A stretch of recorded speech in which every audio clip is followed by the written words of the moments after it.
ಜಗತ್ತಿನ king of pop ಎಂದು ಕರೆಯಲ್ಪಡುವ ಮೈಕಲ್ ಜಾಕ್ಸನ್ ಅವರ ಲೈಫ್ ಸ್ಟೋರಿ ಗೊತ್ತಾ?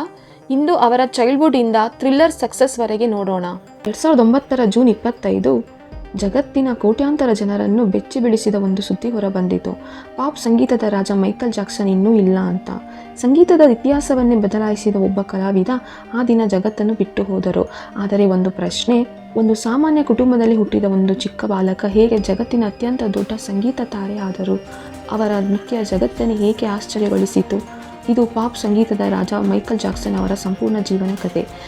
1958 ಆಗಸ್ಟ್ 29ರಂದು ಅಮೆರಿಕದ ಇಂಡಿಯಾನಾ ರಾಜ್ಯದ ಗ್ಯಾರಿ ನಗರದಲ್ಲಿ ಒಂದು ಮಗು ಜನಿಸಿತು. ಆ ಮಗುವಿನ ಹೆಸರು ಮೈಕಲ್ ಜೋಸೆಫ್ ಜಾಕ್ಸನ್ ಅಂತ. ಅವರ ತಂದೆ ಜೋಸೆಫ್ ಜಾಕ್ಸನ್ನು, ತಾಯಿ ಕ್ಯಾಥರಿನ್ ಜಾಕ್ಸನ್ನು. ಮೈಕಲ್ ಜಾಕ್ಸನ್ 9 ಮಕ್ಕಳಿರುವ ದೊಡ್ಡ ಕುಟುಂಬದಲ್ಲಿ ಬೆಳೆದರು. ಚಿಕ್ಕ ವಯಸ್ಸಿನಲ್ಲಿ ಅವರಿಗೆ ಹಾಡು ಮತ್ತು ನೃತ್ಯದ ಮೇಲೆ ಅಪಾರ ಆಸಕ್ತಿ ಇತ್ತು. ಆ ಸಮಯದಲ್ಲಿ ಯಾರಿಗೂ ಗೊತ್ತಿರಲಿಲ್ಲ ಈ ಚಿಕ್ಕ ಬಾಲಕ ಒಂದು ದಿನ ಜಗತ್ತಿನ ಸಂಗೀತವನ್ನು ಬದಲಿಸಲಿದ್ದಾನೆ ಎಂದು. ಮೈಕಲ್ ಜಾಕ್ಸನ್ ಅವರ ಜೀವನದಲ್ಲಿ ಅವರ ತಂದೆ ಜೋಸೆಫ್ ಜಾಕ್ಸನ್ ದೊಡ್ಡ ಪಾತ್ರ ವಹಿಸಿದರು. ಜೋಸೆಫ್ ಜಾಕ್ಸನ್ ತಮ್ಮ ಮಕ್ಕಳನ್ನು ಯಶಸ್ವಿ ಕಲಾವಿದರನ್ನಾಗಿ ಮಾಡಬೇಕು ಎಂದು ಬಯಸಿದರು. ಆ ಕಾರಣದಿಂದ ಅವರು ಪ್ರತಿದಿನ ಹಾಡು ಮತ್ತು ನೃತ್ಯದ ಅಭ್ಯಾಸ ಮಾಡಿಸುತ್ತಿದ್ದರು. ಅವರ ತರಬೇತಿ ತುಂಬ ಕಠಿಣವಾಗಿತ್ತು. ಮೈಕಲ್ ಜಾಕ್ಸನ್ ನಂತರದ ವರ್ಷಗಳಲ್ಲಿ ತಮ್ಮ ಬಾಲ್ಯ ಸುಲಭವಾಗಿರಲಿಲ್ಲ ಎಂದು ಹೇಳಿದ್ದಾರೆ. ಆದರೆ ಇದೇ ಕಠಿಣ ತರಬೇತಿ ಅವರಲ್ಲಿ ಶಿಸ್ತು ಮತ್ತು ಪರಿಶ್ರಮವನ್ನು ಬೆಳೆಸಿತು. ಇದೇ ಕಾರಣದಿಂದ ಮೈಕಲ್ ಜಾಕ್ಸನ್ ಮತ್ತು ಅವರ ಸಹೋದರರು ಜಾಕ್ಸನ್ 5 ತಂಡವಾಗಿ ಯಶಸ್ಸು ಕಂಡರು. 1960ರ ದಶಕದಲ್ಲಿ ಮೈಕಲ್ ತಮ್ಮ ಸಹೋದರರ ಜೊತೆಗೂಡಿ ಒಂದು ಸಂಗೀತ ತಂಡ ಆರಂಭಿಸಿದರು. ಆ ತಂಡದ ಹೆಸರು ಜಾಕ್ಸನ್ 5. ಈ ತಂಡದಲ್ಲಿ ಇದ್ದವರು ಜಾಕಿ, ಟೀಟೋ, ಜರ್ಮನ್, ಮಾರ್ಲನ್, ಮೈಕಲ್ ಈ ತಂಡದಲ್ಲಿ ಇದ್ದವರು. ಮೈಕಲ್ ತುಂಬ ಚಿಕ್ಕವರಿದ್ದಾಗಿದ್ದರೂ ತಂಡದ ಮುಖ್ಯ ಗಾಯಕನಾಗಿದ್ದರು. 1969ರಲ್ಲಿ ಈ ತಂಡ ಮೋಟೌನ್ ರೆಕಾರ್ಡ್ಸ್ ಕಂಪನಿಯೊಂದಿಗೆ ಒಪ್ಪಂದ ಮಾಡಿಕೊಂಡಿತು. ಅವರ ಹಾಡುಗಳು ಒಂದರ ಹಿಂದೆ ಒಂದಾಗಿ ಹಿಟ್ ಆಗತೊಡಗಿದವು. I want you back, ABC, I will be there ಈ ಹಾಡುಗಳು ಅಮೆರಿಕದಲ್ಲಿ ಮೊದಲ ಸ್ಥಾನ ಪಡೆದವು. ಜಾಕ್ಸನ್ 5 ಆಗ ಜಗತ್ತಿನ ಗಮನ ಸೆಳೆದ ತಂಡವಾಯಿತು. 1970ರ ದಶಕದಲ್ಲಿ ಮೈಕಲ್ ಜಾಕ್ಸನ್ ತಮ್ಮ ಸ್ವತಂತ್ರ ಸಂಗೀತ ಜೀವನ ಆರಂಭಿಸಿದರು. ಆದರೆ ಅವರ ಜೀವನದಲ್ಲಿ ದೊಡ್ಡ ಬದಲಾವಣೆ ತಂದದ್ದು 1979ರಲ್ಲಿ ಬಿಡುಗಡೆಯಾದ ಆಲ್ಬಮ್. ಆ ಆಲ್ಬಮ್ ಹೆಸರೇ ಆಫ್ ದ ವಾಲ್. ಈ ಆಲ್ಬಮ್ನ ಹಾಡುಗಳು ವಿಶ್ವಾದ್ಯಂತ ದೊಡ್ಡ ಯಶಸ್ಸು ಕಂಡವು. ಮೈಕಲ್ ಜಾಕ್ಸನ್ ಈಗ ಒಬ್ಬ ಪ್ರತ್ಯೇಕ ಪಾಪ್ ಸ್ಟಾರ್ ಆಗಿ ಗುರುತಿಸಿಕೊಂಡರು. ಆದರೆ ಇನ್ನೂ ದೊಡ್ಡ ಯಶಸ್ಸು ಬರಬೇಕಿತ್ತು. 1982ರಲ್ಲಿ ಬಿಡುಗಡೆಯಾದ ಥ್ರಿಲ್ಲರ್ ಆಲ್ಬಮ್. ಈ ಒಂದು ಆಲ್ಬಮ್ ಸಂಗೀತದ ಇತಿಹಾಸವನ್ನೇ ಬದಲಾಯಿಸಿತು. ಇದು ಇಂದಿಗೂ ಜಗತ್ತಿನಲ್ಲಿ ಅತಿ ಹೆಚ್ಚು ಮಾರಾಟವಾದ ಆಲ್ಬಮ್ ಆಗಿದೆ.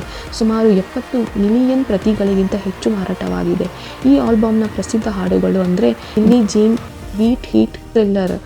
ಬಿಲ್ಲಿ ಜೀನ್ ಹಾಡಿನ ಪ್ರದರ್ಶನದಲ್ಲಿ ಮೈಕಲ್ ಜಾಕ್ಸನ್ ಒಂದು ಹೊಸ ನೃತ್ಯ ಮಾಡಿದರು. ಅದನ್ನು ಮೂನ್ ವಾಕ್ ಎಂದು ಕರೆಯಲಾಯಿತು. ಆ ಕ್ಷಣದಿಂದಲೇ ಜಗತ್ತಿನ ಜನರಿಗೆ ಒಂದು ವಿಷಯ ಸ್ಪಷ್ಟವಾಯಿತು, ಮೈಕಲ್ ಜಾಕ್ಸನ್ ಪಾಪ್ ಸಂಗೀತದ ರಾಜ ಎಂದು.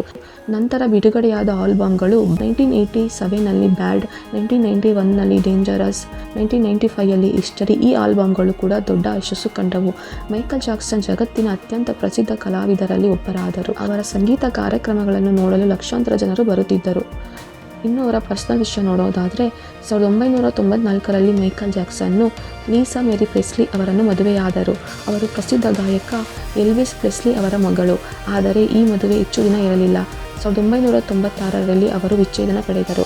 ಅದೇ ವರ್ಷ ಮೈಕಲ್ ಜಾಕ್ಸನ್ನು ಡೆಬಿ ರೋ ಅವರನ್ನು ಮದುವೆಯಾದರು. ಈ ದಂಪತಿಗೆ 2 ಮಕ್ಕಳು ಜನಿಸಿದರು, ಪ್ರಿನ್ಸ್ ಮೈಕಲ್ ಜಾಕ್ಸನ್ನು, ಪ್ಯಾರಿಸ್ ಮೈಕಲ್ ಜಾಕ್ಸನ್ನು. ಮೈಕಲ್ ಜಾಕ್ಸನ್ನು ಜಗತ್ತಿನ ದೊಡ್ಡ ಸಂಗೀತ ತಾರೆ ಆಗಿದ್ದರು. ಅವರು ಮಕ್ಕಳ ಜೊತೆ ಹೆಚ್ಚು ಸಮಯ ಕಳೆಯಲು ಪ್ರಯತ್ನಿಸುತ್ತಿದ್ದರು. ಮಕ್ಕಳನ್ನು ಹೊರಗಿನ ಮಾಧ್ಯಮಗಳ ಗಮನದಿಂದ ರಕ್ಷಿಸಲು ಅವರು ಹಲವಾರು ಬಾರಿ ಅವರ ಮುಖಗಳನ್ನು ಮುಚ್ಚುತ್ತಿದ್ದರಂತೆ. ಮೈಕಲ್ ಜಾಕ್ಸನ್ ಹೇಳುತ್ತಿದ್ದ ಒಂದು ಮಾತು, ನನ್ನ ಜೀವನದಲ್ಲಿ ಅತ್ಯಂತ ಮುಖ್ಯವಾದವರು ನನ್ನ ಮಕ್ಕಳು ಎಂದು. ಮೈಕಲ್ ಜಾಕ್ಸನ್ ಅವರ ಜೀವನದಲ್ಲಿ ಮುಂದೆ ಏನಾಯಿತು, ಅವರ ಸಾವಿನ ಹಿಂದೆ ಇರುವ ಸತ್ಯ ಮತ್ತು ವಿವಾದಗಳು ಏನು, ಇದನ್ನೆಲ್ಲ ತಿಳಿಯಲು ಮುಂದಿನ ವಿಡಿಯೋದಲ್ಲಿ ಪಾರ್ಟ್ 2 ನೋಡೋಣ. ಇಂತಹ ಬಯೋಗ್ರಫಿ ವಿಡಿಯೋಗಳು ನಿಮಗೆ ಇಷ್ಟವಾದರೆ ವಿಡಿಯೋಗೆ ಲೈಕ್ ಮಾಡಿ, ಕಮೆಂಟ್ ಮಾಡಿ ಮತ್ತು ನಮ್ಮ ಚಾನಲ್ಗೆ ಸಬ್ಸ್ಕ್ರೈಬ್ ಮಾಡೋದನ್ನು ಮರಿಬೇಡಿ. Thank you.